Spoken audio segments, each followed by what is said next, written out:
According to the laws of physics, everything that occupies space is matter.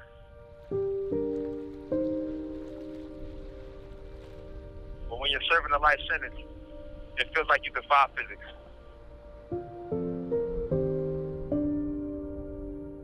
You occupy a cell but don't matter to society. Framed for your worst moment, you're left out of the conversations about solutions to mass incarceration.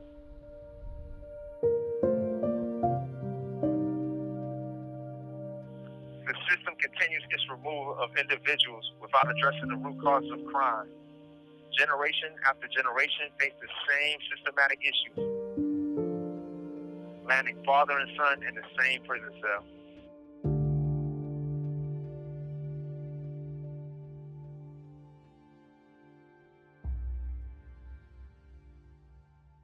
I'm standing in an old school phone booth with a push button phone, and the front door is missing. There's no front door. Not far from me is the CO's podium. About 5 officers there chilling. I'm in San Quentin State Prison in San Quentin, California.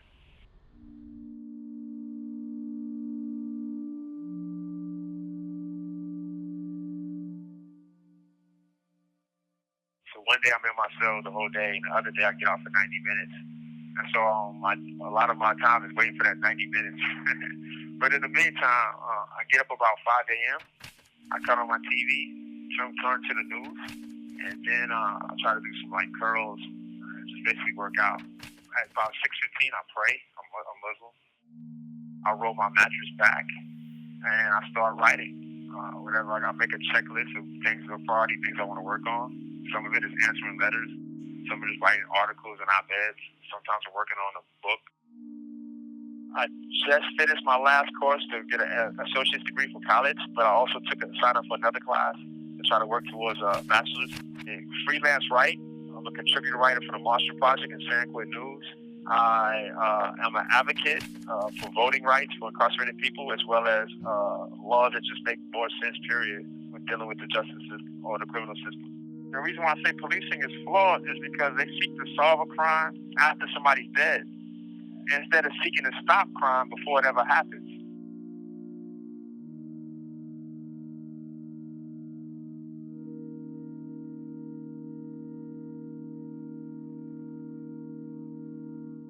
And when I heard him talk about one way to stop mass incarceration and improve our criminal system is to get proximate to the problem.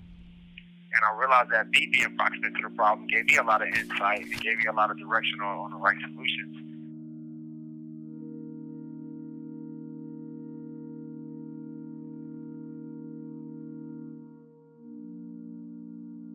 He came up with the idea, and he just wanted the way to use proximity in art to make a difference. I think that we misunderstand what it means to be in prison and what's possible for people who are in prison. Me and my co-founders Rasan and Juan Meza, we founded Prison Renaissance because we were in prison, and we were in San Quentin State Prison, which is what they call the rehabilitation flagship of California. There's a lot of things wrong with that description. One of the things that we had pinpointed, we had a lot of prison programs, but none of them were run by incarcerated people.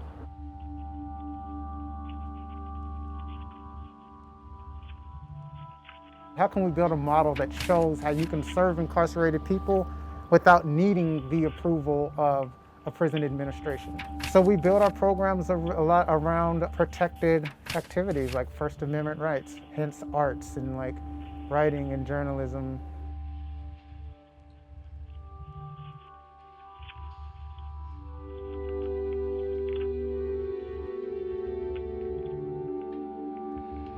First of all, let me just be honest. I don't know how to curate anything. I just stumbled into this position and just use my untrained eye, just really decide what's beautiful.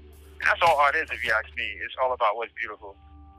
So art as a way of building proximity, because I think art is beautiful even when it's describing something ugly. It's still beautiful, and it just shows the humanity of people.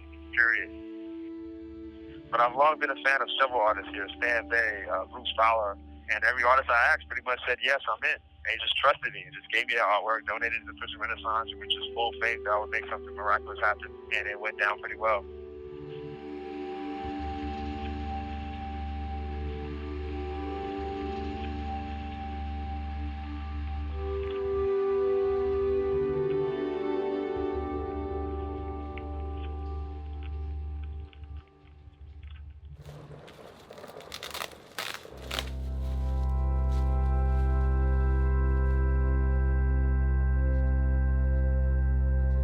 These artists are saying, like, I want to be seen. Like, I want to be seen as an artist, not just like an incarcerated artist. Are you really acknowledging an artist, or are you here for a spectacle? I'm an artist. I'm a real live artist. I'm not a prison painter. I'm a painter who's in prison. We are taking incarcerated people's art, we're making sure they still own it, and we are paying them for it. We sold 4 paintings, and one went for $1,100, and 85% of that went to the artist. We hope that they can earn an income while in prison, so that when they come home, they already have a resume with a CV with a bunch of like listings of stuff they've done while incarcerated. They have community connections with people who work in their field. It's easier, a lot easier to do the right thing when you have more opportunities than obstacles. And even though you should do the right thing no matter what, and you're always accountable for your actions, it's just a lot harder to do the right thing when you have more obstacles in your life than opportunities.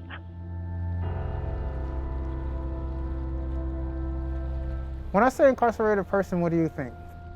You don't think of father, you don't think of artist, you don't think attorney. The way that we do not actually see incarcerated people, we just see their struggle, we just see like systemic racism, or we just see the worst thing they ever done. That is to get engaged in the mythology of an incarcerated person.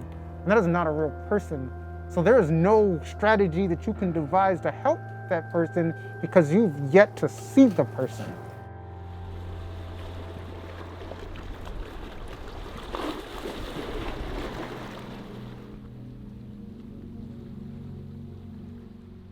I'm particularly hard on myself because even though you have to be exceptional to make it out of Brownsville, I am exceptional. Like I'm doing it from prison, right? All this great stuff, and I could have been doing it then. So I let my emotions supersede my intelligence. And so I think about like how I could have been part of the solution so much longer ago. So I really just like want to be a voice of reason and just try to make the world make sense.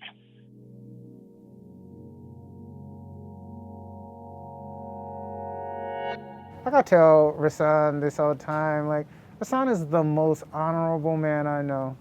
You gotta think about this. I've been in prison since I was 18. Everything I know, everything I learned from someone in prison.